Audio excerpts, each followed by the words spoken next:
Hi guys, welcome back to the channel. Previous lecture में हम लोगों ने डिस्कस किया था कि कॉन्टिन्यूअस बीम का एनालिसिस हम लोगों ने किया था यूजिंग यूनिट लोड मेथड और you can say virtual load method. ठीक है, अब उसी चीज को कंटिन्यू करते हैं और एक और प्रॉब्लम डिस्कस करते हैं। प्रॉब्लम थोड़ा डिफरेंट है और उस चीज को देखेंगे कि कैसे हम लोग यूनिट लोड मेथड इसमें यूज करेंगे और कैसे हम लोग यहाँ पर कंपेटिबिलिटी इक्वेशन लगाएंगे। ठीक है, तो will directly come to the problem. तो प्रॉब्लम है यार, हमारे पास एक कॉन्टिन्यूअस बीम हम लोगों को दी है। ठीक है, कॉन्टिन्यूअस बीम हम लोगों को दी है, कॉन्टिन्यूअस बीम है और जिस पर मेरे पास कुछ सपोर्ट्स दिए हैं यहाँ पर ए बी सी डी पर, और मेरे को यहाँ पर जो लोड दिया है वो 60 किलो न्यूटन मीटर का मोमेंट एक लग रहा है इस बी जॉइंट पर, और 90 किलो न्यूटन मीटर का मोमेंट लग रहा है भाई सी जॉइंट पर। ठीक है, क्वेश्चन है मेरे पास कि मेरे को भाई इस बीम को एनालाइज करना है। ठीक है, कॉन्टिन्यूअस बीम है, रिडंडेंट बीम है, ठीक है, मतलब इंडिटरमिनेट बीम है। इंडिटरमिनेट कैसे है, यहाँ पर हम लोग देखेंगे, यहाँ पर हमारे पास एक रिएक्शन है, बी पॉइंट पर भी हमारे पास एक रिएक्शन होगी, क्लियर है, सी पर भी हमारे पास एक रिएक्शन होगी और डी पर भी हमारे पास एक रिएक्शन होगी, क्लियर है। मोमेंट जो होंगे यहाँ पर वो सपोर्ट से नहीं आएंगे, वो हमेशा बीम की कॉन्टिन्यूटी से आएंगे, तो उस चीज में कंफ्यूज नहीं होना है आपको। ठीक है, तो यहाँ पर टोटल रिएक्शंस हो गई हमारे पास, टोटल रिएक्शंस है वो है हमारे पास 4। ठीक है, और इक्विलिब्रियम इक्वेशंस जो होंगी हमारे पास, इक्विलिब्रियम इक्वेशंस वो है हमारे पास कौन सी, समीशन Fy0 और समीशन mz0। ओके, तो यहां पर हो जाएगा ये आपका 4 minus 2 which is equals to 2। ठीक है, तो मेरे पास भाई मेरे को दो मेरे को रिएक्शन दो मेरे को इक्वेशन चाहिए इस बीम को सॉल्व करने के लिए, या और इसको तरीके से बोल सकते हैं कि दो अननोन फोर्सेस हैं जिनको मैं डिटरमाइन नहीं कर सकता। ठीक है, तो मेरे को बेसिकली दो इक्वेशन और चाहिए मेरे को इस बीम को एनालाइज करने के लिए, क्लियर है पॉइंट। ठीक है, तो भाई अब वो दो इक्वेशन ढूंढे कैसे, दो इक्वेशन ढूंढने के लिए मैं क्या कर रहा हूं कि मैं बी पर मोमेंट को रिलीज कर रहा हूं और मैं सी पर भी एक मोमेंट रिलीज कर रहा हूं। ठीक है, तो रिलीजिंग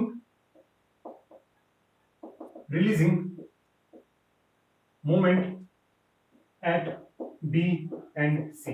ठीक है, मैं बी और सी पर मोमेंट को मैं रिलीज कर रहा हूं। कहने का मेरा मतलब है कि इस पॉइंट पर मेरा बेंडिंग मोमेंट, इस पॉइंट पर मेरा बेंडिंग मोमेंट मेरा जीरो होगा। ठीक है, वो कंडीशन को मैं यूज कर सकता हूं, क्लियर है। तो यहाँ पर मेरे को एक बार मैंने एक कंडीशन मेरी होगी जब मैंने मोमेंट को बी पर रिलीज किया, और एक कंडीशन होगी मेरी जब मैंने मोमेंट को सी पर रिलीज किया। ठीक है, और ध्यान देने वाली बात है सिर्फ वहां पर मोमेंट रिलीज हो रहा है, आपकी कोई रिएक्शन रिलीज नहीं हो रही है। वर्टिकल रिएक्शन को सपोर्ट यहाँ से मिलता रहेगा, बस यहाँ पर एक मोमेंट रिलीज हो जाएगा, इंटरनल हिंज आ जाएगी यहाँ पर, क्लियर है पॉइंट। तो हमने डिसाइड कर लिया कि जो रिडंडेंट फोर्सेस होंगे हमारे, रिडंडेंट फोर्सेस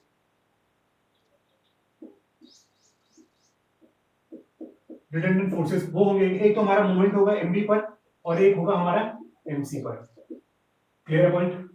ठीक है, तो भाई अब देखते हैं कि इस प्रॉब्लम में कैसे हमको कंपेटिबिलिटी इक्वेशन लगानी है, कैसे हम इस इक्वेशन को, हम रिडंडेंट को हम इस चीज का बेनिफिट करेंगे, बेनिफिट लेंगे कि हम इस बीम को एनालाइज कर सकें। ठीक है, तो भाई मेरे पास जो बीम है, मेरे पास बीम है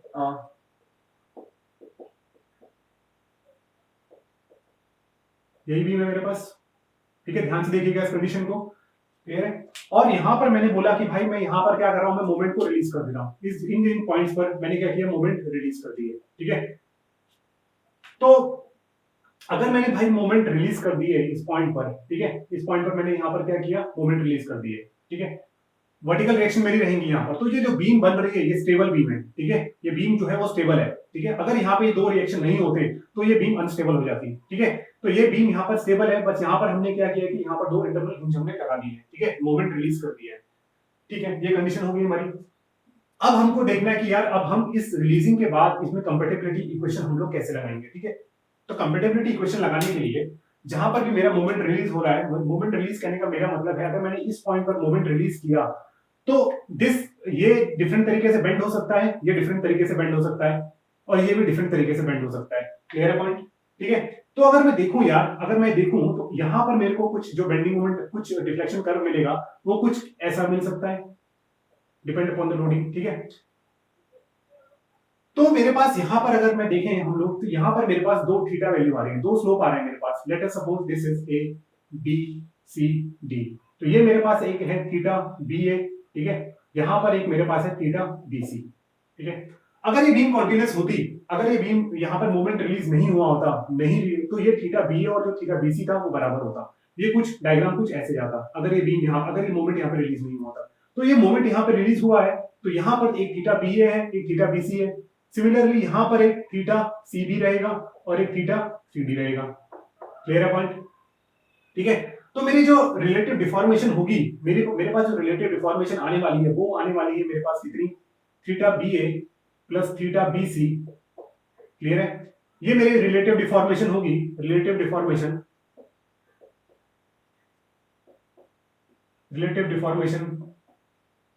ऑफ स्लोप्स। ठीक है, relative deformation of slopes at B. ठीक है, theta B A plus B C, क्योंकि रिलेटिव मैं कैसे कैलकुलेट करूंगा, इस टेंजेंट को मैं प्रोड्यूस करूंगा और ये जो मेरा यहाँ पे एक टेंजेंट होगा, तो ये वाला जो एंगल होगा कितना होगा, वो यही होगा, theta B A plus theta B C. Similarly अगर मैं यहाँ पर देखूं तो यहाँ पर ये वाला एंगल होगा मेरा कितना, theta C B plus theta C D. तो यही मेरे रिलेटिव डिफॉर्मेशन है। तो कंपैटिबिलिटी इक्वेशन मेरी क्या कहती है बेसिकली, कि इस पॉइंट पर एक्चुअल मेरे पास जो रिलेटिव डिफॉर्मेशन होने हैं स्लोप्स के, ठीक है, वो मेरे को होने हैं जीरो, क्योंकि यहाँ पर कोई रिलेटिव डिफॉर्मेशन नहीं होगा स्लोप का। ठीक है, ये रिलेटिव, ये यहाँ पर जो स्लोप इस पोर्शन के लिए, वही स्लोप इस पोर्शन के लिए मिलेगा। एक्चुअल में जो बीम बेंड करेगी वो कुछ ऐसे बेंड करेगी। ठीक है, तो हमने जब रिलीज कर दिया तो वहां पे हमको डिफरेंट डिफरेंट स्लोप्स मिल रहे हैं। ठीक है, एक और बात, ठीक है, अब हम देखें, अगर हम इस जॉइंट पर आते हैं, लेट अस सपोज हम इस जॉइंट पर आते हैं। ठीक है, हमने बोला यार कि ये हमारे पास जॉइंट है, लेट अस ये हमारे पास एक जॉइंट है, यहाँ पर रोलर जॉइंट है। ठीक है, इनिशियल कंडीशन हम लोग देख रहे हैं। तो मैं क्या कर रहा हूं, इस जॉइंट के ऊपर से जो बीम होगी वो कुछ ऐसे ऐसे निकल रही होगी इस जॉइंट के ऊपर से। ठीक है, ये बी जॉइंट है मेरा, बी पोर्शन है मतलब। ठीक है, तो मैं क्या करता हूं यार, मैं इस चीज को एक जॉइंट कंसीडर करता हूं, मैं यहां से बीम को कट करता हूं। ठीक है, तो I am treating this portion as a joint.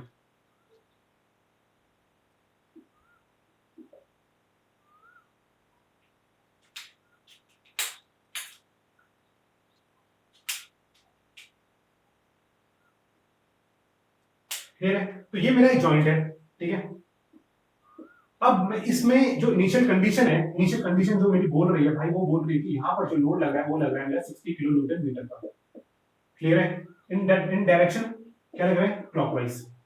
ठीक है, अगर मैं देखूं, अगर मैं इस यहाँ पे मेरी कुछ बीम कंटिन्यू हो रही होगी इस पोर्शन पर, और यहाँ पर भी मेरी बीम कुछ कंटिन्यू हो रही होगी। क्लियर है? इस पोर्शन पर मैं देखूं तो इस अगर यहाँ पर जो मेरा मोमेंट जो लग रहा होगा वो लेट अस सपोज मेरा कितना लग रहा होगा, एम बी ए। क्लियर है? यहां पर कहीं आपका ए पॉइंट होगा, लेट अस सपोज मैंने उसको मान लिया एम बी ए। ठीक है, और इस पोर्शन पर जो मोमेंट लग रहा होगा जॉइंट की मदद से, वो लग रहा है यहाँ पर एम बी सी। क्लियर है पॉइंट? ठीक है, हम जॉइंट का, अगर हमें जॉइंट का इक्विलिब्रियम देखना है तो इस बीम का, ये जॉइंट ने इस पर फोर्स लगाया, अब ये बीम इस जॉइंट पर फोर्स लगाएगी। ठीक है, यहां पर मोमेंट कितना कैसा आ रहा है, यहाँ शिट यार। ठीक है, तो यहां पर अगर हम लोग देखें, एमबीए लग रहा है, एमबीए का मोमेंट लग रहा है इस पॉइंट पर, ये जॉइंट इस पर लगा रहा है। ठीक है, और ये जो मेंबर है वो जॉइंट पर कुछ ऐसा मोमेंट लगाएगा। ठीक है, ये अगर मेरा क्या है, ये है मेरा एंटी क्लॉकवाइज, तो ये क्लॉकवाइज मूवमेंट लगाएगा। और सिमिलरली यहां से मेरा ये जॉइंट इस मेंबर पर क्लॉकवाइज मूवमेंट लगा रहा है, तो उसको बैलेंस करने के लिए मूवमेंट आएगा एंटी क्लॉकवाइज। क्लियर है? तो अगर मैं जॉइंट का इक्विलिब्रियम देखूं, तो मेरे पास कुछ इक्वेशन ऐसी बनेगी, M B A plus 60 is equals to M B C. ठीक है, तो यहां से मैं लिख सकता हूं कुछ equation, M B A is equals to M B C minus 60। ठीक है, ये लिख सकते हैं हम लोग। तो पर्पस ये है आपका बताने का कि यहां पर अगर आप देखेंगे कि तो मेरे पास दो मोमेंट आ रहे हैं, इस मेंबर पर मेरे पास डिफरेंट मोमेंट है, इस मेंबर पर मेरे पास डिफरेंट मोमेंट है। ठीक है, क्योंकि क्यों है डिफरेंट मोमेंट, क्योंकि जॉइंट पर एक एक्सटर्नल लोड लग रहा है। ठीक है, उस चीज को बैलेंस करने के लिए इस मेंबर पर डिफरेंट लोड आ रहा है और इस मेंबर पर डिफरेंट लोड आ रहा है, बट स्लोप जो है वो दोनों में सेम रहेगा। क्लियर है पॉइंट? ठीक है, तो स्लोप जो है, जो यहाँ इस पॉइंट पर स्लोप है वो दोनों में सेम रहेगा, क्योंकि कोई रिलेटेड डिफॉर्मेशन नहीं होने वाली, बीम हमारी कॉन्टिन्यूअस है। ठीक है, तो ये इक्वेशन होगी जो हम यूज करेंगे। अब आप बोल सकते हैं कि सर यहाँ पर एक एमबीए मोमेंट है, एमबीसी दो अननोन मोमेंट है, बट हमने रिलीज तो एक ही मोमेंट किया है, बट ये दो जो मोमेंट है वो एक इक्वेशन से भी कनेक्टेड है। ठीक है, तो यहाँ पर सिर्फ मेरे को एक एमबीए मालूम करना है या तो एमबीसी मालूम करना है। अगर मैंने एमबीसी मालूम कर लिया तो मेरे को एमबीए मिल जाएगा। ठीक है, तो ये इक्वेशन होगी, ये जॉइंट कंडीशन होगी इस जॉइंट की। ठीक है, जॉइंट नंबर बी की। ठीक है, सिमिलरली अगर हम लोग जॉइंट सी पर आते हैं,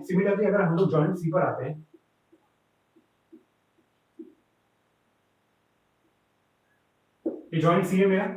ठीक है, अब इस पर देखेंगे यार, इस पर जो मोमेंट लग रहा है एंटी क्लॉकवाइज है शायद।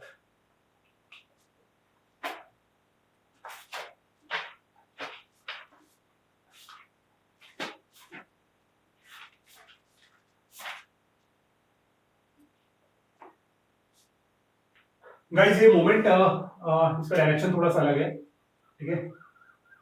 इसका मोमेंट का डायरेक्शन है आपको 90, ये है आपका एंटी क्लॉकवाइज, ठीक है। तो अगर हम लोग जॉइंट सी पर आते हैं, जॉइंट सी पर अगर हम लोग देखते हैं तो जॉइंट सी पर एक मेरा मोमेंट लग रहा है यहाँ पे इस जॉइंट पर 90 किलो न्यूटन मीटर का, ठीक है। ठीक है, जो हमारा क्या है, हमारा भाई एंटी क्लॉकवाइज है। इसको अब और यहाँ पर मेरे कौन से मेंबर है, यहाँ पर एक मेंबर रहेगा, यहाँ पर एक मेरा मेंबर रहेगा, ठीक है। इस मेंबर पर जो फोर्स लग रहा है वो किस डायरेक्शन में हमने लिया है, वो इस डायरेक्शन में लिया है हमने, वो लग रहा होगा कुछ एम सी बी, ठीक है। इस डायरेक्शन में लग रहा होगा आपका कितना एम सी डी, क्लियर है पॉइंट, ठीक है।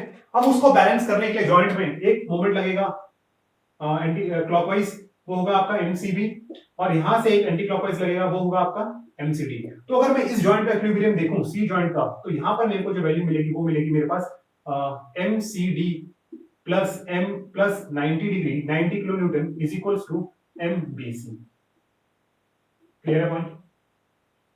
तो यहां पर भी हम देख रहे हैं हमारे पास दो डिफरेंट मोमेंट्स है, बट वो इक्वेशन से रिलेटेड है। तो यहां पर जो रिडंडेंट रिएक्शन होगी वो सिर्फ एक ही होगी, या तो एमसीबी होगी एमसीडी होगी, क्लियर है।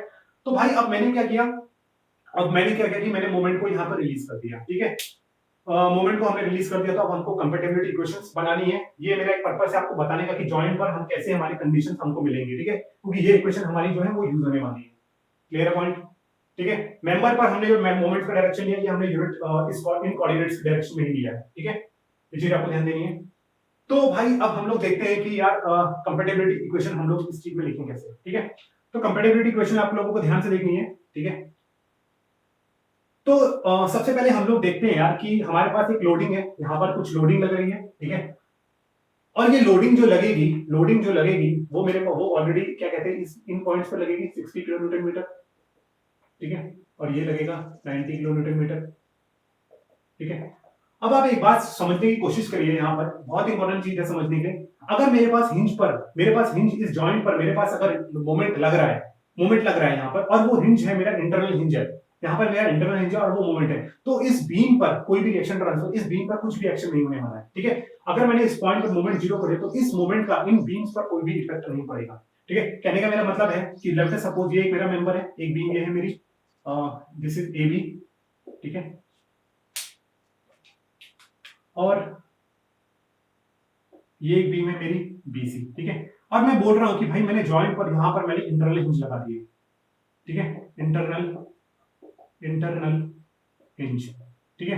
तो अगर मैंने इंटरनल हिंज मैंने यहां पर लगा दी है, तो इस पॉइंट पर कहने का मेरा मतलब है कि इस पॉइंट पर मेरा जो मोमेंट है वो रिलीज हो गया, ठीक है, मोमेंट रिलीज हो जाएगा। और ये भी बोल सकते हैं कि यहाँ पर जो लोड आ रहा है यहाँ पर 60 किलो न्यूटन मीटर का, ठीक है, ये इस बीम पे कुछ इफेक्ट नहीं डालने वाला है, ठीक है। यहाँ पर एक सपोर्ट रहेगा इस पर, ठीक है। अगर आप खुद समझे, अगर आप इस चीज को समझे, अगर मैं यहाँ पर मोमेंट लगा रहा हूँ, अगर मैं लगा रहा हूँ इस, क्योंकि ये जो मोमेंट है इस जॉइंट पर, तो ये इस मोमेंट को नलीफाई कर देगा, ये हिंज जो है इस मोमेंट को नलीफाई कर देगा, क्योंकि हिंज से आपका मेंबर्स में मोमेंट आपका ट्रांसफर नहीं होता है, क्लियर है। कहने का मेरा मतलब है कि ये दो बीम ऐसे हैं, दो बीम जॉइंटेड है, ये सपोज दिस इज योर, अगर ये आपका बोल्ट कनेक्शन है तो मोमेंट आपका ऐसे लग रहा है, ठीक है। बट इन बीम्स में आपका कुछ इफेक्ट नहीं आने वाला है, क्लियर है पॉइंट। मतलब इन बीम्स पे, ये बीम्स जो है इस बीम पे इस लोड की वजह से कोई भी मतलब कोई भी एक्शन नहीं होगा, कोई भी 60 किलो न्यूटन का लोड इन बीम्स पर ट्रांसफर नहीं होगा, क्योंकि यहाँ पर आपने इंटरनल हिंज लगा दी, और जो मोमेंट आप लगा रहे हैं वो इंटरनल हिंज पर लगा रहे हैं, क्योंकि आपने स्ट्रक्चर को इस पॉइंट पर आपने रिलीज कर दिया एक्चुअल में। बट ऐसा नहीं है, एक्चुअल में यहाँ पर आपका जो जॉइंट है वो रिजिड जॉइंट है, तो इस ये मोमेंट कुछ इस बीम में ट्रांसफर होगा, कुछ इस बीम में ट्रांसफर होगा, ठीक है। ये मोमेंट कुछ इस बीम में ट्रांसफर होगा, कुछ इस बीम में ट्रांसफर होगा, क्लियर पॉइंट। बट अगर आपने हिंज लगा दिया तो ये मोमेंट जो है वो ट्रांसफर नहीं होने वाला इस बीम पर, तो इस बीम में कुछ भी फर्क नहीं पड़ेगा, ठीक है। अगर आप समझने की भी कोशिश करेंगे तो ये जो अगर जिस जिस तरीके से ये हिंज आप प्रोवाइड करेंगी, जहां जो भी इसको कनेक्शन देंगे आप हिंज बनाने के लिए, मोमेंट जो है वो उसी में लगता रहेगा, ठीक है। इन मेंबर्स पर आपका वो ट्रांसफर नहीं होने वाला है, ठीक है। तो ये बात ध्यान रखिएगा, ठीक है। सेम चीज इसी जॉइंट पर होगी। तो हम लोग ये भी कह सकते हैं भाई, यहाँ पर अगर मैं कंपैटिबिलिटी इक्वेशन लगाऊं तो मेरे पास जो जनरल इक्वेशन होती है वो होती है डेल्टा 1L, ठीक है। डेल्टा 1L कहने का मतलब है इस पॉइंट पर, इस वन कोऑर्डिनेट पर, ये मेरा वन कोऑर्डिनेट है, इसको हम दोबारा बना लेते हैं फिगर को।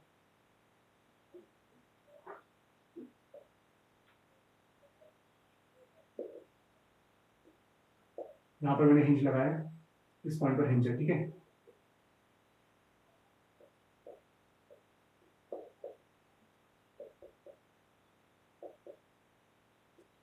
ठीक है, तो यहां पर रिलेटिव डिफॉर्मेशन डेल्टा 1L है, ठीक है। प्लस अगर हम लोग देखें यार, एक और कंडीशन है, डेल्टा 1L जो है वो सपोज इस लोडिंग की वजह से, जो कि जीरो है, अभी हम उसको जीरो पुट कर देंगे क्योंकि ये वैल्यू जो होगी वो जीरो होगी, क्लियर है। तो delta 1L due to load, क्योंकि इस बीम पर तो कोई इफेक्ट आने वाला नहीं है।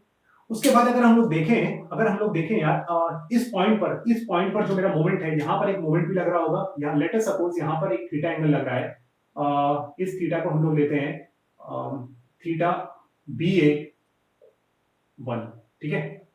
इसको हम लिखते हैं थीटा BA1, थीटा BA1 1-1 लिख देते हैं at theta BA at 1 due to unit load at 1, ठीक है, क्योंकि हमने इंटरनल हिंज लगा दिया है यहाँ पर, तो ये इसका डिफरेंट होगा और ये चीज डिफरेंट होगी, ठीक है।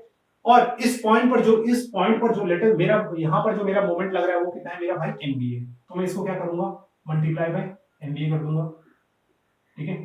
प्लस इस पॉइंट पर अगर मैं आता हूं इस वाले पॉइंट पर, ठीक है, इस वाले पॉइंट पर मेरा मोमेंट कितना लग रहा है भाई, यहाँ पर MBC लग रहा है, ठीक है। और इसमें रोटेशन को मैं क्या लिख सकता हूं, थीटा BC, थीटा BC, ये भी कोऑर्डिनेट मेरा 1 ही है, इनटू में 1 इनटू में MBC,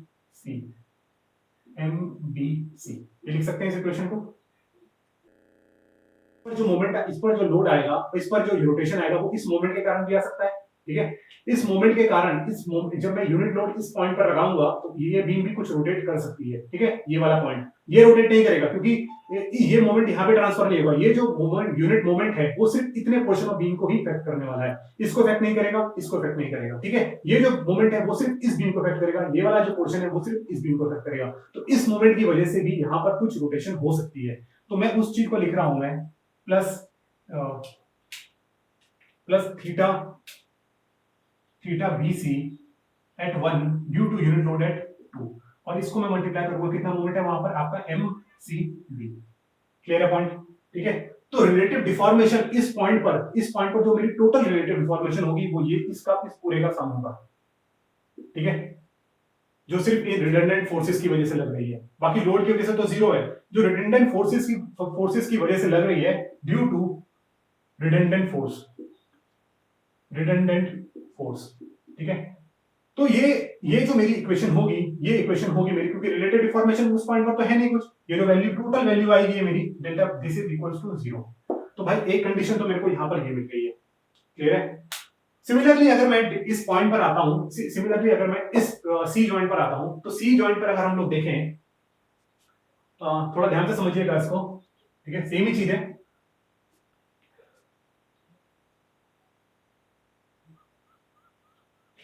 ठीक है। तो अगर हम लोग सी जॉइंट पर आते हैं, सी पर हमने इस पॉइंट पर अगर हम आए तो यहां पर हमारे पास होगा क्या, delta 2L, delta 2 relative deformation due to load, जो कि हमारा जीरो होगा, हम ऑलरेडी समझ चुके हैं, ठीक है। Plus theta BC, theta BC, theta CB लिखते हैं इसको, थीटा CB, और एट 2, और यूनिट लोड भी है 2 इनटू M, इस पॉइंट पर मोमेंट कितना लग रहा है यहाँ पर MCB, यही लग रहा है, प्लस, ठीक है, यहां पर जितना रोटेशन आएगा उसको मैंने क्या किया, उस मोमेंट से मल्टीप्लाई कर दिया, तो टोटल मेरे को रोटेशन मिल जाएगा, ठीक है, यहाँ पर। तो फिर हम लोग आते हैं हमारा इस पॉइंट पर अगर हम लोग देखें तो हमारे पास वैल्यू मिलती है कितनी, हमारे पास थीटा CD 2 से 2 इनटू MCD, ये वैल्यू मिलेगी, ठीक है, MCD, और प्लस अभी यहां पर अगर कोई यूनिट लोड लग रहा है तो उसका इफेक्ट यहां पर आएगा, ठीक है, उसका इफेक्ट इस पोर्शन पर नहीं आएगा, उसका इफेक्ट जो होगा वो इसी पोर्शन पर रहेगा, तो अगर मैं यहां पर यूनिट लोड लगाता हूं तो उसका इफेक्ट मेरे को यहां पर देखने को मिल सकता है, क्लियर है पॉइंट, क्योंकि जब हम लोग यूनिट लोड लगाएंगे तो ये पॉइंट भी हमारा जॉइंट पे भी कुछ ना कुछ रोटेशन हमारा आ सकता है, ठीक है। तो यहां पर हम लोग देखेंगे तो हमारी जो इक्वेशन बनेगी वो क्या बनेगी, हमारी theta CB at 2 due to unit load at 1 into MBC, ठीक है। यही चीज है, ये चीज जो है, ये जो कंप्लीट चीज है ये हमारी रहेगी इक्वल्स टू 0, ठीक है। और ये जो रिलेटिव डिफॉर्मेशन है ड्यू टू रिडंडेंस है, ड्यू टू रिडंडेंट, ठीक है, ये चीज आपको ध्यान देनी है। तो वेरी वेरी इंपॉर्टेंट थिंग, कैसे हम इक्विलिब्रियम इक्वेशन लिख रहे हैं हम हर जॉइंट के लिए, ठीक है, कैसे हम लोग समझ इस इक्वेशन को डिराइव किया हम लोगों ने, यहाँ पर ये चीज समझने वाली है, ठीक है, क्योंकि ये जो पूरा टर्म है यही आपका रिलेटिव डिफॉर्मेशन है, रिलेटिव डिफॉर्मेशन, ठीक है, ड्यू टू रिडंडेंट फोर्सेस। अगर लोड होता, लोड अगर यहाँ पे कुछ सपोज लेटर सपोर्ट न्यूट्रल होता है, उसके कारण कुछ वैल्यू आती है, ठीक है, तो इसका जो मतलब है, इस पूरे एक्सप्रेशन का वो यही मतलब है कि यहाँ पर जो बीम आपकी ये जो वैल्यू है theta C B plus theta C D है, theta C B plus theta C D, clear है पॉइंट, ठीक है, और ये जो वैल्यू है यहाँ पर ये वैल्यू है आपकी theta B A plus theta B D, क्योंकि जो रिलेटिव डिफॉर्मेशन होगा वो यही तो होगा यार, ठीक है, टेंजेंट कितना डेविएट कर रही है, theta B A plus theta B सी से, क्लियर है पॉइंट। तो ये हम लोगों ने समझा है कि भाई कंपैटिबिलिटी इक्वेशन कैसे हमको लगानी है जब हमारा जॉइंट हमारा इस पॉइंट पर लग रहा है और हमने यहाँ पे इंटरनल रिलेशन प्रोवाइड की, ठीक है, ये चीज आपको ध्यान से समझनी है क्योंकि इसमें काफी चीजें हम लोगों ने कवर करी है, ठीक है। अब आते हैं प्रॉब्लम्स को हमको सॉल्व कैसे करना है, ठीक है, इन इक्वेशंस को हमको सॉल्व कैसे करना है।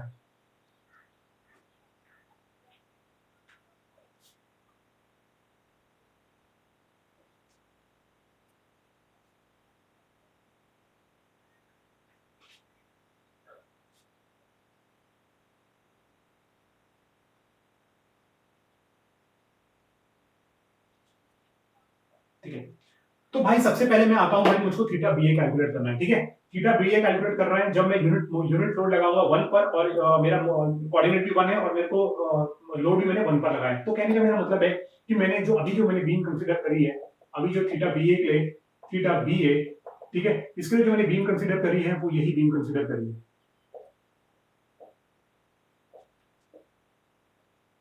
ठीक है, थीटा बी ए निकालना, तो मैंने लोड मोमेंट को अभी जो यूनिट लोड लगाया मैंने इसी डायरेक्शन में लगाया है, ठीक है, ये चीज आपको ध्यान देनी है।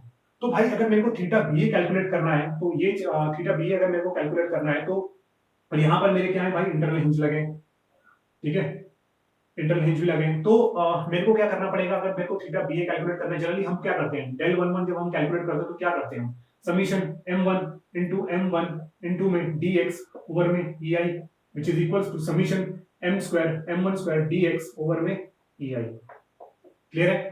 तो हम क्या करेंगे कि भाई हमने यहाँ पर यूनिट मोमेंट लगाया 1 किलो न्यूटन मीटर का, अब देखते हैं कि यार उसकी वजह से हमको ये जो है ये वैल्यू है आपकी थीटा बी ए 1 मतलब unit at 1 due to unit load at 1, ठीक है। तो अगर हम इस चीज को कैलकुलेट करें यार, इस चीज को कैलकुलेट करें, मैंने अभी बोला कि हमारे इस लोड पे अगर यहाँ पर इस बीम के इस पोर्शन पे हमारा यूनिट मोमेंट लग रहा है तो इन बीम्स पर कुछ भी इफेक्ट नहीं आने वाला है, ठीक है। तो यहाँ पर जो भी आपकी स्ट्रेन एनर्जी होगी इन दो बीम्स पर, स्ट्रेन एनर्जी वो आपकी जीरो होगी, क्लियर है, ठीक है। तो भाई अगर मैं देखूं यहाँ पर, अगर मैं इस चीज को कैलकुलेट करें हम लोग यहाँ पर, तो हमारे पास इसको बैलेंस करने के लिए यहाँ पर एक वर्टिकल डायरेक्शन ऊपर को फोर्स लगेगा और इसको बैलेंस करने के लिए नीचे फोर्स लगेगा। ये डिस्टेंस कितना हमारा 8 है, तो यहाँ पे आएगा 1/8 और यहाँ पर आएगा 1/8, क्लियर है, ठीक है। अगर आप लोग ये भी देखना चाहते हैं कि इसकी स्ट्रेन एनर्जी जीरो कैसे होगी, अगर मैंने यहाँ पर यूनिट मोमेंट लगाऊंगा, ठीक है, मैं इस इक्वेशन के अबाउट अगर मैं इस जॉइंट के बाद इक्विलिब्रियम देखूं इस साइड से, ठीक है, तो आर ए, ठीक है, आर ए इंटू यहाँ पर, तो यहाँ पर कोई लोड नहीं है तो आर ए के कारण इस पॉइंट पे मोमेंट जीरो होगा, तो आर ए का रिएक्शन जीरो होना है, ठीक है। आरसी यहाँ पर भी कोई लोड नहीं तो आरसी भी जीरो होगा, तो इस इन पोर्शन पर कोई स्ट्रेन एनर्जी नहीं आने वाली, आप ध्यान रखिए, ठीक है, समझ भी सकते हैं, समझा दिया, ठीक है। तो इस मोमेंट को अगर हम लोग कैलकुलेट करें भाई 0 to 8 और ये कितना मोमेंट आएगा, अगर हम इस डायरेक्शन में चलते हैं, यहाँ पर x और dx एक एलिमेंट कंसीडर करते हैं, तो 1/8 इंटू में x इंटू में dx ओवर में x स्क्वायर, ठीक है, और अपॉन में ei। तो भाई इस चीज को अगर हम लोग कैलकुलेट करें, इस चीज को अगर हम लोग कैलकुलेट करते हैं,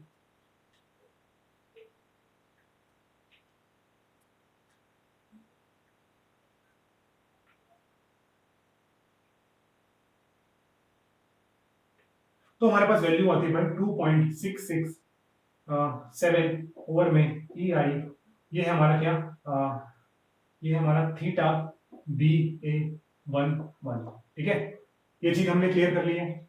अभी हमको चाहिए भाई कि थीटा बीसी हमको चाहिए, तो उसके लिए मैं क्या करूंगा यार, अब मैं उसके लिए मैं क्या कर रहा हूं यहाँ पर,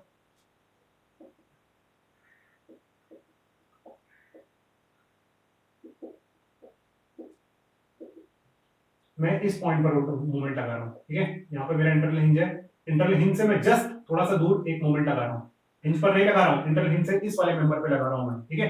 यहाँ पर मैंने क्या किया, यूनिट मूवमेंट लगा दिया। अब इस पर स्ट्रेन एनर्जी जीरो, इस पर स्ट्रेन एनर्जी जीरो, क्लियर है। तो जो कंसिडरेशन में जो मुझे करनी है मुझको यही पोर्शन करना है। तो अब जब ये पोर्शन मुझको कंसीडर करना है तो यहाँ पर ये 1 है और ये डिस्टेंस कितना है मेरा 10 है, और ये यहाँ पर ये कितना है 2i है। तो इसको बैलेंस करने के लिए एक फोर्स यहाँ पर लगेगा अपवर्ड डायरेक्शन में, वो कितना होगा आपका 1/10, ठीक है। और यहाँ पर इसको बैलेंस करने डाउनवर्ड में लगेगा 1/10। ये भी क्लियर है, ठीक है। तो यहाँ पर हम लोग अगर कैलकुलेट करें फिर से वही थीटा बी सी 1 कैलकुलेट करते हैं तो ये हमको वैल्यू मिलती है कितना, इंटीग्रेशन 0 to 10 x/10 का होल स्क्वायर इनटू में dx, ये मिलेगी, ठीक है। तो अगर हम इस चीज को सॉल्व करें 0 to 10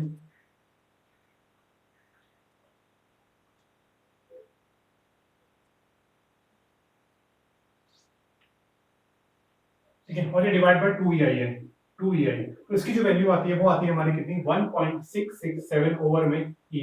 ये वैल्यू है मेरी थीटा bc 11, ठीक है। ये चीज हो गई क्लियर। अभी हमको ये भी हमने कैलकुलेट कर लिया, ये भी कैलकुलेट कर लिया, अब हमको कैलकुलेट करना भाई थीटा bc 12, ठीक है। थीटा bc 12 क्या हमको कैलकुलेट करना है, मतलब rotation at 1 due to unit load at 3, क्योंकि ये तो इफेक्ट कर सकता है ना भाई, यहाँ पर यूनिट लोड लगेगा तो ये चीज इसको इफेक्ट करेगी, यहाँ पर जो यूनिट लोड लगेगा वो इस रोटेशन को इफेक्ट नहीं करेगा, ठीक है। अब हमको कैलकुलेट करना है भाई क्या, theta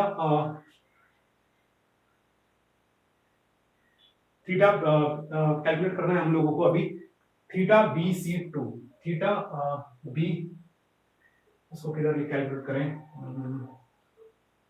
theta B C B, theta B B C 12 हमको कैलकुलेट करना है अभी, ठीक है। Theta B C at 1 due to unit load at 2। तो अगर हम इस चीज को कैलकुलेट करें यार, इस चीज को अगर हमको हम लोग को कैलकुलेट करना है तो अब मेरे को क्या करना है भाई, मेरे को जो इक्वेशन कहां पर है इधर, मेरे को जो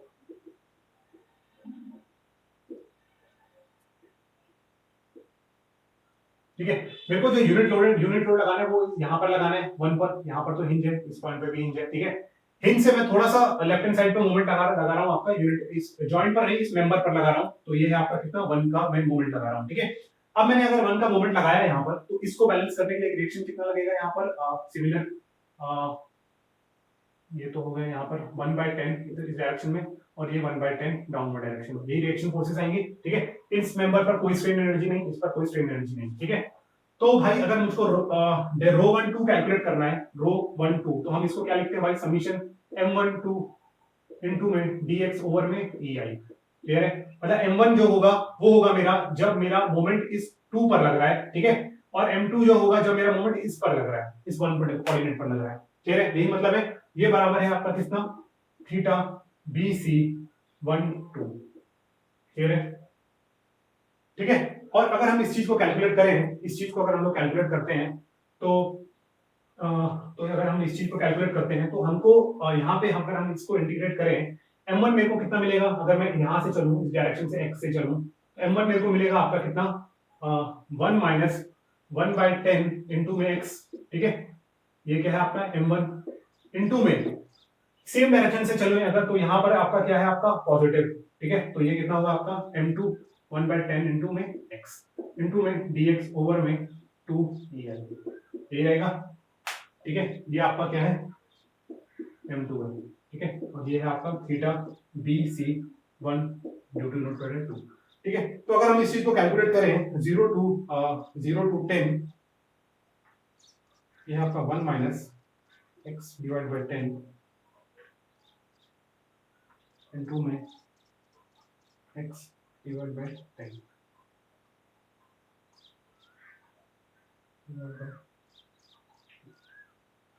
ठीक है।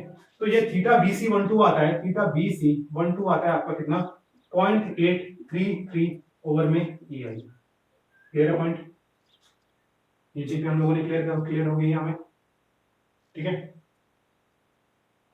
अब हमको कैलकुलेट करना है भाई, अब ये तो हमारा ये हो गया इस इक्वेशन के लिए, ठीक है, ये भी हमने कैलकुलेट कर लिया, ये भी कैलकुलेट कर लिया।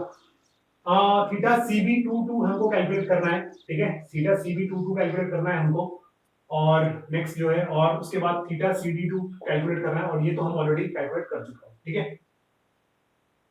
तो भाई अब हम लोग इसको कहाँ सॉल्व करें? ये चीज हो चुकी है, तो ठीक है।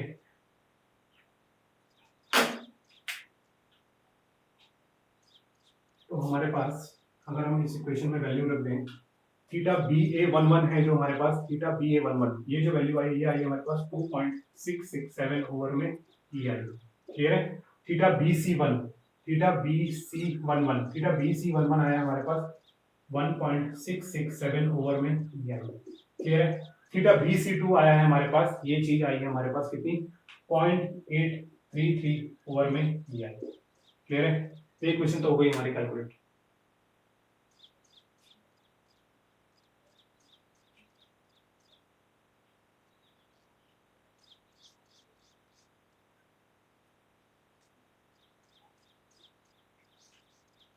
ठीक है, अब हम कैलकुलेट करना है यार, क्वेश्चन डिलीट हो गई। ठीक है, कोई नहीं। अब हमको कैलकुलेट करना है यार कि यहाँ पर हमारा थीटा बीसी कितना आता है। जैसे हमारा यहाँ पर हमने क्या इक्वेशन लिखी थी, डेल्टा 2l प्लस इसकी वजह से कितना आएगा यहाँ पर थीटा सीबी और 2 इनटू में एमसीबी।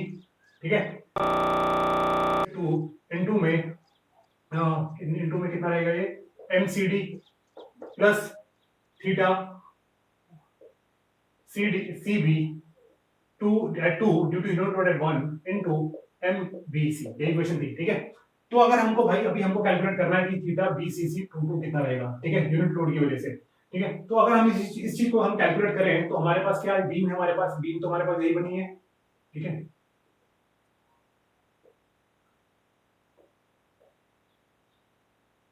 और यहाँ पर क्या है कि अब यहाँ पर हमारे इंटरनल हिंज है, तो मैंने मोमेंट लगाया, क्या इस डायरेक्शन में एक मोमेंट लगाया, इस डायरेक्शन में एक मोमेंट लगाया। ठीक है, तो भाई अगर मैं कैलकुलेट करूं सी, अगर मैं एम ये थीटा सीबी मुझे कैलकुलेट करना है, थीटा सीबी कैलकुलेट करें, इस पर स्ट्रेन एनर्जी जीरो रहेगी, इस पर स्ट्रेन एनर्जी जीरो रहेगी। तो यहाँ पर जो इक्वेशन बनेगी आपको 0 to 10, ठीक है, ये 1 है। क्लियर है? तो अगर मैं 1 को देखूं, अगर मैं 1 की इस 1 की वजह से लोड देखूं यहाँ पर, तो इस पॉइंट पर ये चीज आएगी आपकी अपवर्ड आएगी और ये आपका डाउनवर्ड आएगा। क्लियर है? तो यहाँ पर जो लोड आएगा वो आएगा 1/10, यहाँ पर आएगा आपका 1/10। तो मैं इस डायरेक्शन एक्स से लेता हूँ। ठीक है, तो यहाँ पर जो मोमेंट मेरे को मिलेगा वो मिलेगा मेरे को 1/10 इंटू में एक्स, ठीक है, इंटू में dx ओवर में 2, क्योंकि सेम 2 पर निकालना है तो m2 इंटू m2 होगा। ठीक है, वो चीज हम डिस्कस कर चुके हैं। तो ये इक्वेशन हो गई। तो यहाँ से अगर हम लोग इस चीज को कैलकुलेट करें और ये डिवाइड अपॉन में क्या होगा आपका 2ei, 2ei। ठीक है, अगर इसको कैलकुलेट करें हम लोग 0 to 10 x divided by 10 का होल स्क्वायर dx, तो ये आता है आपका 1.667 ओवर में ई आई। ठीक है, ओवर में ई आई। ठीक है, ये आ गया हमारा कितना theta B, theta C B two. ठीक है, ये चीज हो गई, ये चीज हमने कैलकुलेट कर ली है। उसके बाद भाई हम लोग आते हैं theta C D two two two पर। इसको अगर हमें कैलकुलेट करना है तो अब हमको क्या करना है, इस डी पर, इस यहाँ पर हमको यूनिट लोड लगाना है। ठीक है, इस पॉइंट पर हमको यूनिट लोड लगाना है। इस पॉइंट पर अगर हमने यूनिट लोड लगाया, इसको यहाँ समझते हैं। अब जो हमारे टाइम को कैलकुलेट करना है हमको, वो क्या करना है, हमें इस पॉइंट पर हमने यूनिट लोड लगाया। ठीक है, इस पॉइंट पर अगर हम लोग यूनिट लोड लगाएंगे, ठीक है, तो इन बीम्स पर कोई फर्क नहीं पड़ने वाला है। ठीक है, इसके रोटेशन से इस किसी भी रोटेशन में कोई फर्क नहीं पड़ेगा, क्योंकि ये इंटरनल हिंज लगा है यहाँ पर। ठीक है, तो अगर मैं 1 का लोड लगाऊं यहाँ पर, तो इसको बैलेंस करने के लिए एक यहाँ पर ऊपर लगेगा, इसको डाउनवर्ड लगेगा। तो ये कितना होगा आपका 1/12, डिस्टेंस आपका 12 है। ठीक है, ये 1/12। तो मोमेंट अगर मैं कैलकुलेट करता हूं तो ये यहाँ पर अगर मैं x लूं, तो dx अगर मैं एलिमेंट लूं यहाँ पर, तो ये आ जाता है मेरा कितना, सिमिलरली 0 to 10, 0 to 12 x/12 का होल स्क्वायर इनटू में dx ओवर में 3ei। ठीक है, ये ei आपको ध्यान से देखने हैं।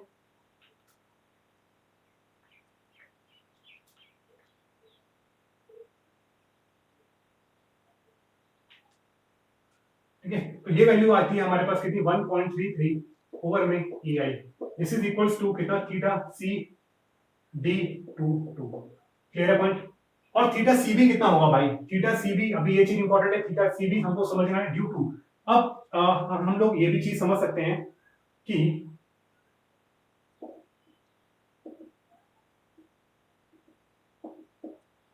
थीटा सीबी टू निकालना है। थीटा सीबी टू करने का मतलब, मेरा मतलब है कि यहाँ पर अगर इंटरनल हिंज लगा है तो अगर मैं यहाँ पर मैं मोमेंट लगाऊं तो वो इस डिस्प्लेसमेंट में तो फर्क करेगा ना कुछ।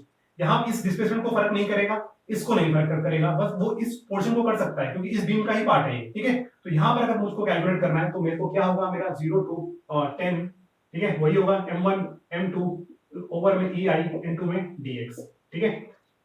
तो अगर हम लोग इस चीज को सॉल्व करें तो यहाँ पर अगर मेरा 1 लग रहा है, ठीक है, तो इसको बैलेंस करने के लिए मेरा कैसा लगेगा, यहाँ पर 1/10, ठीक है, ये 1/10, ठीक है। तो m1 कितना होगा, लेट अस सपोज मैं इस डायरेक्शन से चलता हूँ, इस डायरेक्शन से हम लोग चलते हैं, तो m1 हो जाएगा मेरा कितना, 1/10, 1 minus which is equals to integration 0 to 10 1 minus 1/10 into में x, यही होगा, इनटू यूनिट मूवमेंट लगा है ना इस डायरेक्शन में तो सेम रहेगा, ये वाला anti clockwise negative, into m2 कितना होगा मेरा, m2 में इस डायरेक्शन पे चलता हूं अगर तो इस डायरेक्शन से हम लोग चल रहे हैं तो यहाँ पे m2 कितना है मेरा, अगर यहाँ पे मेरा यूनिट रोड लग रहा है तो उसकी वजह से m2 कितना होगा इस डायरेक्शन पर, यहाँ पर देखेंगे सेक्शन पर, तो होगा मेरा इनटू x/10 इनटू में dx ओवर में ei, ये 2ei है। ध्यान रखना कि जिस तरफ से हम x से चल रहे हैं उसी डायरेक्शन में हमको चल रहा है, ऐसा नहीं कि हमने x यहां से मूव किया तो m2 कैलकुलेट करते हुए हम लोग x यहां से मूव कर रहे हैं, ऐसा नहीं करना है, तो आंसर आपका गलत आ जाएगा, ठीक है, क्लियर।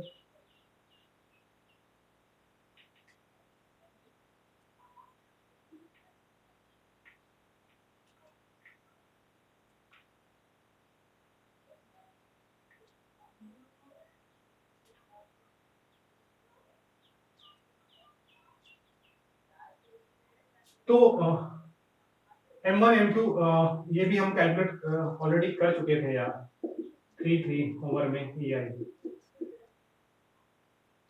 ठीक है, ये हो चुका है आपका, क्या है आपका थीटा CB21, ये हम ऑलरेडी कैलकुलेट कर चुके हैं ना, रेसिप्रोकल थ्योरम से भी हम लोग ये चीज कैलकुलेट कर चुके हैं ना कि ρ12 इक्वल टू ρ21 होता है, तो ये कैलकुलेट हमको दोबारा करने की जरूरत नहीं है, ठीक है, ध्यान नहीं था, नहीं लोग इसको कैलकुलेट नहीं करते, ठीक है। तो इक्वेशन हमारे पास सारी आ चुकी है, इक्वेशन में वैल्यू पुट करनी है और हमको आंसर कैलकुलेट करना है, ठीक है। तो फटाफट आते हैं इसमें,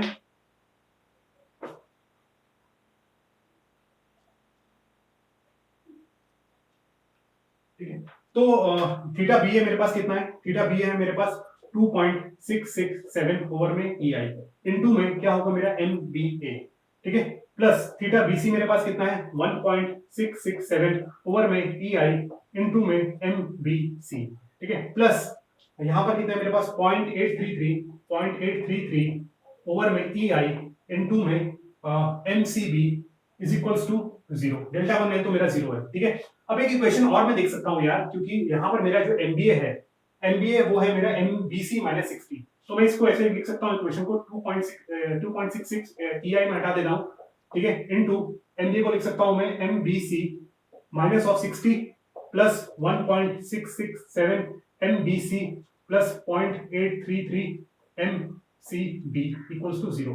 तो अगर मैं इस पॉइंट से देखूं यहाँ पर तो मेरे पास कितना हो जाता है ये 2.667 प्लस 1.667 4.334 MBC, ये कितना रहेगा plus 0.833 MCB is equals to 2.667 into 60 160, ठीक है। ये हमारी हो गई इक्वेशन, इसको मैं इधर मल्टीप्लाई करके इस तरफ ले आया हूं मैं राइट हैंड साइड, तो ये हमारी इक्वेशन नंबर 1 होगी, ठीक है, वेरी वेरी इंपॉर्टेंट, ये चीज हम डिस्कस कर रहे हैं, ठीक है, क्योंकि अब हमने इसको कन्वर्ट क्यों किया, क्योंकि हमारे पास दो इक्वेशन है अवेलेबल, तो उसको हमने एमडीसी की फॉर्म में इसको कन्वर्ट कर लिया है, क्योंकि यहाँ पर नहीं तो हमारे पास 3 अननोन हो जाते हैं, क्योंकि वो इक्वेशन से कनेक्टेड है तो हमने उसको यूज कर लिया, ठीक है। तो ये चीज हमारी एक सॉल्व हो गई। अभी हम आते हैं हमारी सेकंड इक्वेशन पर। सेकंड इक्वेशन क्या बोलती है भाई हमारी,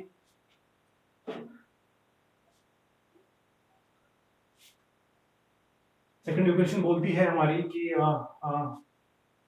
थीटा CD2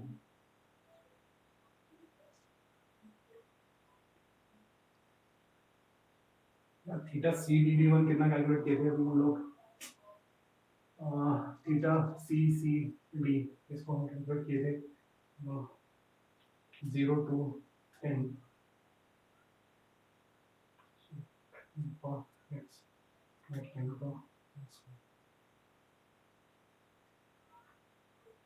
ठीक है। तो हम इस इक्वेशन में अगर हम लोग डालते हैं यहाँ पे कितना रहेगा हमारा थीटा CB22, ठीक है, इनटू MCB। तो थीटा CB22 हमने कैलकुलेट किया भाई, हमारा कितना 1.667 एम सी बी, ठीक है, ओवर में E I plus theta C D two हमने कैलकुलेट किया, यही हमारा 1.33 ओवर में E I into M C B, ठीक है, M C B sorry, plus plus है हमारा, अभी यहां पर आएगा ये एमसीबी हो गया, ये एमसीबी हो गया, ठीक है, और M1 M2 वाला कितना रहेगा 0.83, ठीक है, ये 0.833 ओवर में ई आई इंटू में कितना रहेगा आपका एम बी सी, ठीक है, क्योंकि ये जो है वो यहाँ पर जब यूनिट लोड लग रहा है तो उसकी वजह से यहाँ पर कितना रोटेशन है, तो हमने क्या किया उसको मल्टीप्लाई कर दिया एमबीसी से, ठीक है भाई, तो यही हमारी कंडीशंस हैं। और एक इक्वेशन है हमारे पास, अगर हम इस जॉइंट की इक्वेशन अगर हम लोग देखें यहाँ पर, तो जॉइंट के लिए हमको मिलता है कि भाई ये 90 है, यहाँ पर 90 लग रहा है आपका इस पॉइंट पर, तो क्लॉकवाइज ये आपका भी जाएगा क्लॉकवाइज, ये एंटी क्लॉकवाइज है, और फिर इसको बैलेंस करेंगे क्लॉकवाइज, तो ये हो जाएगी इक्वेशन हमारी कुछ ऐसी, M C B is equals to 90 plus M C D, ठीक है, तो M C D is equals to 90 minus of M C D, ठीक है, तो इस एम सी डी में हमको ये वैल्यू पुट करनी है 1.667 ई आई ओवर में M C B plus 1.33 over में ई आई इंटू एमसीडी की जगह हम क्या लिख सकते हैं 90 माइनस ऑफ एम,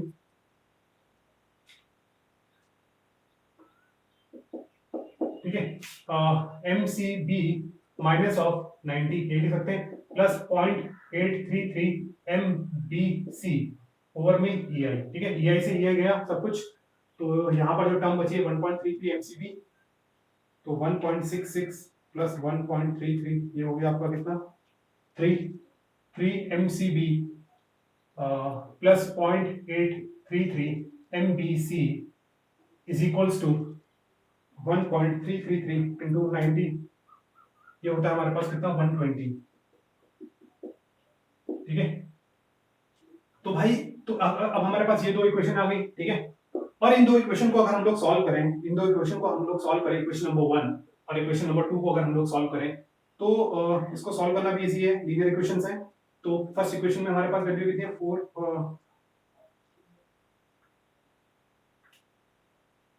4.334, एमसीबी हमारा 0.833, सी है हमारा 160, ठीक है, इधर पर है 0.833, सी है हमारा 3 और ये है हमारा 120,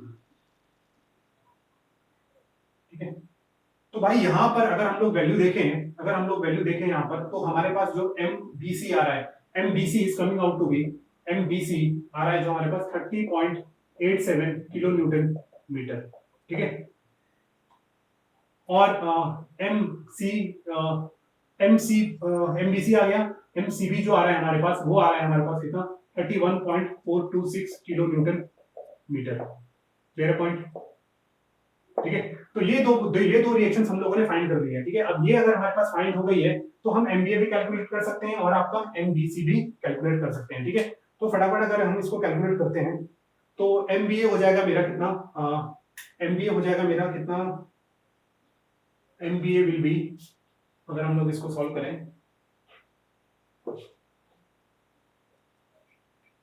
ठीक है, तो एमबीए हो जाएगा मेरा कितना, MBA will be 30.87 minus of 60, ठीक है, 30 गाइस, तो हम लोग यहाँ पर हमने मोमेंट्स कैलकुलेट कर लिए, हमारे जो रिड्यूसिंग फोर्सेस थे एमबीसी और एमसीबी हमने कैलकुलेट कर लिए, ठीक है, अभी उसकी मदद से हम लोग पूरा बीम जो है वो एनालाइज कर सकते हैं, ठीक है, अगर मैंने एमबीसी फाइंड कर लिया है, अगर एमबीसी है मेरे पास, तो मैं एमबीसी हमने कैलकुलेट किया, तो मैं एमबीए भी फाइंड कर सकते हैं, एमबीए एंड एमसीडी, ठीक है, एमबीए अगर मेरे को फाइंड करना है यार, अगर एमबीए मेरे को फाइंड करना है, तो मेरा जॉइंट है इस टाइप से, ठीक है, यहाँ पर मेरा कुछ बीम रहेगा, तो एमबीए मेरा कितना आया है, मेरा एमबीसी जो है वो मेरा पॉजिटिव है, पॉजिटिव बोले तो अलोंग द कोऑर्डिनेट लग रहा है, तो अलोंग द कोऑर्डिनेट हमारा जो लग रहा था इस डायरेक्शन में लग रहा था, एमबीसी यानी 30.87 बी जॉइंट है, तो इसको बैलेंस करने के लिए जॉइंट में आएगा, ये क्या है आपका ये है आपका क्लॉकवाइज, इसको बैलेंस करने के लिए एंटी क्लॉकवाइज,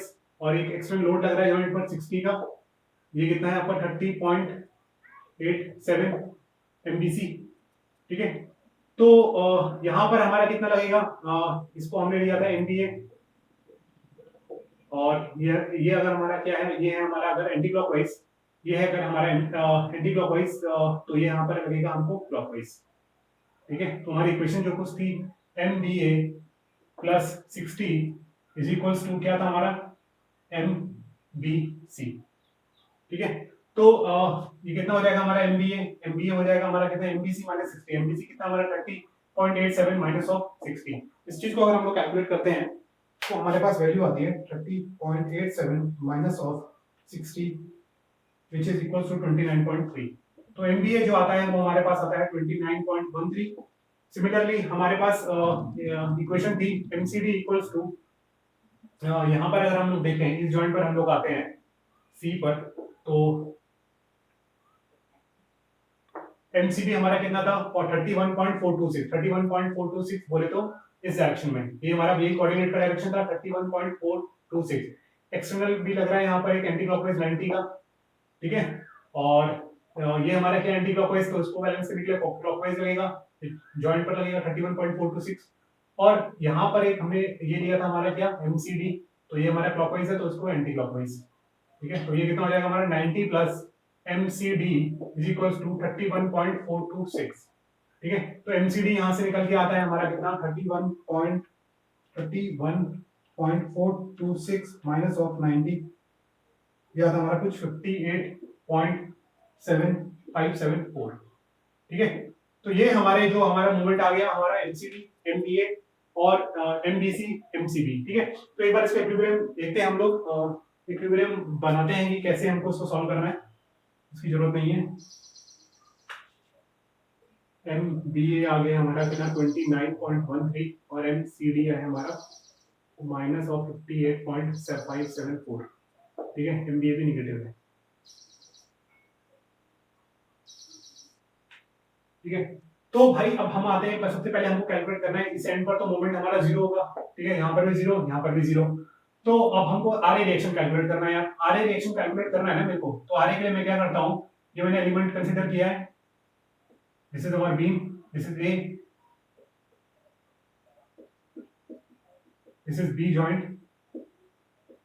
अभी ये इंटरलिंक नहीं है, हम एक्चुअल बीम में देख रहे हैं। ठीक है, एम बी ए आया हमारा माइनस, माइनस हमारा हमने कोऑर्डिनेट ये वाला पॉजिटिव दिया था, तो ये इस डायरेक्शन में लग रहा है 29.13। कंफ्यूज नहीं होना कि सर यहाँ पे क्लॉकवाइज को पॉजिटिव क्यों है, बट हमारा कोऑर्डिनेट जो था वो उसको हमने ये डायरेक्शन में पॉजिटिव दिया था। ठीक है, तो कोऑर्डिनेट की डायरेक्शन वाले फोर्सेस हमारे पॉजिटिव होंगे, तो ये नेगेटिव आ रहा है तो इस डायरेक्शन में लग रहा है 29.13। ठीक है, जॉइंट पर तो यहाँ पर 60 आ रहा है। ठीक है, और इसको कुछ वर्टिकल फोर्स मिल रहा होगा जॉइंट से, लेट अस सपोज वो कितना मिल रहा है हमारा वी बी डैश। क्लियर है, तो अगर हम इक्विलिब्रियम देखें यार, इस पॉइंट के बाद हम मोमेंट को जीरो करें, summation M A equals to 0, तो हमारे पास इक्वेशन क्या बनती है, हमारे पास वी बी डैश इनटू ये डिस्टेंस कितना हमारा 8, V B dash into 8 equals to 29.13। तो V B dash is equals to आता है हमारे पास 29.13 डिवाइड बाय 8, 3.64। तो वीबी डैश यहां से आ रहा है हमारे पास 3.64 डैश। क्लियर है, ठीक है, तो वीबी वी 3.64 किलो न्यूटन आ रहा है। ठीक है, तो इसको बैलेंस करने के लिए एक फोर्स नीचे को लगेगा, यहाँ पर हमारे पास क्या इक्विलिब्रियम इक्वेशन होगी, RA plus VB dash is equals to 0, तो RA equals to minus of VB dash. ठीक है, तो यहां से एक फोर्स डाउनवर्ड लगेगा, तो वो कितना होगा आपका 3.64 किलो न्यूटन। क्लियर है पॉइंट, तो ये हमने यहाँ पे इक्विलिब्रियम, ये हमने इक्वेशन यहाँ पे फाइंड कर ली है। ठीक है, तो भाई सिमिलरली अगर हम लोग जाएं, अगर हम लोग इस सीडी पोर्शन पर पहुंचे, यहाँ पर this is our C joint, this is our D. ठीक है, तो यहाँ पर कितना 90 का लोड लग रहा है। एमसीडी हमारा कितना भाई, एमसीडी है हमारा माइनस में, माइनस में लिया तो ये इस डायरेक्शन में आएगा माइनस 58.574। ठीक है, और यहाँ पर हमारा क्या लग रहा है भाई, आर डी लग रहा है। ठीक है, यहाँ पर एक फोर्स लगेगा, वो हो गया बीसी डैश, यहाँ पर हमारा क्या लग रहा है आर डी। ठीक है, तो अब क्योंकि इस जॉइंट से ये फोर्स यहाँ पे ट्रांसफर होगा इस मेंबर के लिए। ठीक है, तो अगर हम लोग देखें तो बीसी डैश, इसका इक्विलिब्रियम देखें अगर हम लोग, तो हमारे पास यहाँ पे इक्वेशन आती है, क्या कहते हैं इक्विलिब्रियम, अगर हम इक्वेशन देखें तो बीसी डैश इनटू में 12 इक्वल्स टू 58.574, यही आएगा। तो 58.574 डिवाइडेड बाय 12 4.88, तो BC डैश आता है हमारा कितना 4.88 किलो न्यूटन। ठीक है, ये अपवर्ड डायरेक्शन में तो उसको बैलेंस करने के लिए एक नीचे डायरेक्शन में फोर्स लगेगा, this is equals to 4.88 kilo newton. Clear है, तो यहां से हमारे पास भाई आर ए भी निकल गया, आर डी भी निकल गया। क्लियर है, अभी हमको कैलकुलेट करना है कि भाई हमारे पास BC कितना होगा, नहीं सॉरी, हमारे पास सपोर्ट रिएक्शन, हमारे पास इस सपोर्ट पे कितना रिएक्शन आ रहा है और सपोर्ट पे कितना रिएक्शन आ रहा है। ठीक है, तो अगर हम लोग देखें यार, लेट अस सपोज यहाँ पर 60 का लोड लग रहा है, यहाँ पर 29 का, इस पोर्शन पे हमारा कितना था, MBC कितना है हमारा 30, ये वाला डायरेक्शन पॉजिटिव है 30.87। ठीक है, और लेट अस सपोज यहाँ पे इस जॉइंट से एक शेयर फोर्स जा रहा है VV डबल डैश। ठीक है, तो अगर हम इसका इक्विलिब्रियम कंसीडर करें, इस पोर्शन पर हमारा कितना लोड था, यहाँ पर MCB कितना था हमारा, MCB था हमारा कितना 31.426, दिस इज 31.426, और यहाँ पे लेट अस सपोज हमने कैलकुलेट किया VC डबल डैश जो इस जॉइंट से हमको मिल रहा है। ठीक है, तो हम क्या करते हैं, इक्विलिब्रियम ऑफ दिस पोर्शन में अगर हम करें इक्विलिब्रियम ऑफ दिस पोर्शन, ठीक है, तो अगर हम इस पॉइंट के ऊपर मोमेंट कैलकुलेट करते हैं तो हमारे पास कुछ ऐसी इक्वेशन बनती है, VV डबल डैश इनटू ये कितना डिस्टेंस है 10 प्लस 30.87 प्लस सॉरी माइनस 31.426, ठीक है, इज इक्वल्स टू 0, ये इक्वेशन बनेगी। तो भाई अगर मैं यहां से कैलकुलेट कर लूं VV डैश, तो मेरे पास VV डैश की वैल्यू आती है आपके पास कितनी 31.426 माइनस 30.87 डिवाइड बाय 10, तो VV डैश यहां से आ रहा है मेरे पास, VV डैश जो आ रहा है मेरे पास आ रहा है 0.05 किलो न्यूटन। ठीक है, डायरेक्शन तो इसकी ओके है, और VC डैश जो हो जाएगा मेरे पास वो इसका अपोजिट हो जाएगा, तो VC डैश डाउनवर्ड में लगेगा 0.05। क्लियर है, ठीक है, तो हम लोग अगर देखें तो हमारे पास जो टोटल इस जॉइंट पर फोर्स आ रहा है आरबी होगा हमारा कितना ये जॉइंट इस जॉइंट पर इस डायरेक्शन में फोर्स लगा रहा है ऊपर को, तो इस यहाँ पर फोर्स जो लगेगा वो नीचे को लगेगा। ठीक है, यहां से भी नीचे, इधर से भी नीचे, तो आरबी जो होगा सपोर्ट से जो हमको रिएक्शन मिलेगा, आरबी जो रिएक्शन मिलेगा हमको इस सपोर्ट यहाँ से सब इस सपोर्ट से इस जॉइंट पर, वो कितना मिलेगा हमको आरबी इक्वल्स टू होगा हमारा VB dash plus BB double dash which is equals to 3.64 plus 0.05। ठीक है, 0.055। तो भाई अगर इसको सॉल्व करें हम लोग तो 3.64 प्लस 0.055, तो ये आती है हमारे पास आरबी का रिएक्शन आता है हमारे पास कितना 3.64 किलो न्यूटन।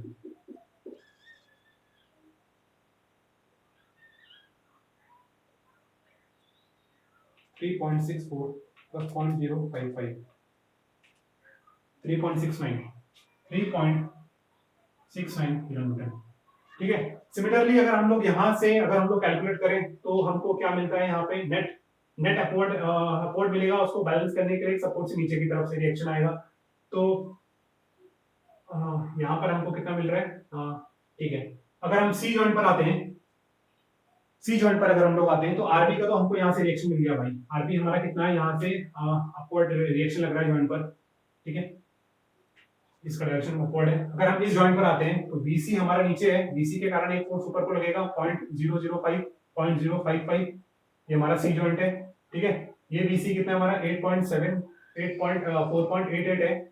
ठीक है, तो 4.88 है, तो 4.88 ये अपवर्ड को इसको अपवर्ड लग रहा है, तो यहाँ पे एक डाउनवर्ड लगेगा। ठीक है, तो नेट कितना हो जाएगा हमारा, कितना 4.88 माइनस ऑफ माइनस 0.055। ठीक, तो ये यहाँ पर भी एक अपवर्ड रिएक्शन मिलेगा RB is equals to 4.825 upward में।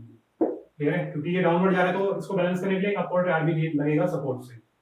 Clear point. तो बेसिकली पर्पस यही आपको सॉल्व करना बताने का कि कैसे यहाँ पे लोड्स का डिस्ट्रीब्यूट हो रहे हैं, कैसे लोड जो मोमेंट हो रहा है वो डिस्ट्रीब्यूट हो रहा है फोर्सेस में, मोमेंट में। जनरली आप देखें इस बीम को जो भी रेजिस्ट कर रहा है वो वर्टिकल फोर्सेस आपके रेजिस्ट नहीं कर रहे हैं, रिएक्शन हमको जो रेजिस्ट कर रहा है, मेजर जो रेजिस्टिंग फोर्स है वो इसमें बेंडिंग मोमेंट है। ठीक है, बेंडिंग मोमेंट की जो वैल्यू है वो आप रिएक्शन के कंपैरिजन में देखेंगे तो वो बहुत ज्यादा है। क्लियर है पॉइंट। तो इस मोमेंट को जो रेजिस्ट कर रहे हैं वो हमारे बेंडिंग मोमेंट ही मेजॉरिटी रेजिस्ट कर रहे हैं, ठीक है। तो यही पर्पस है आपको बताने का कि फोर्सेस हमारे कैसे ट्रांसफर हो रहे हैं, हर सेक्शन का हमने इक्विलिब्रियम यहाँ पे डिस्कस किया है, ठीक है।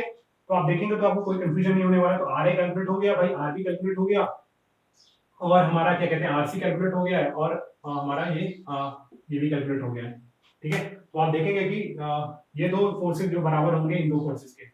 तो आई होप ये प्रॉब्लम आप लोगों को समझ में आया होगा, ठीक है। तब तक के लिए इसको क्लोज करते हैं, काफी चीजें लेंथी प्रॉब्लम हो गया ये, ठीक है। Okay, thank you very much.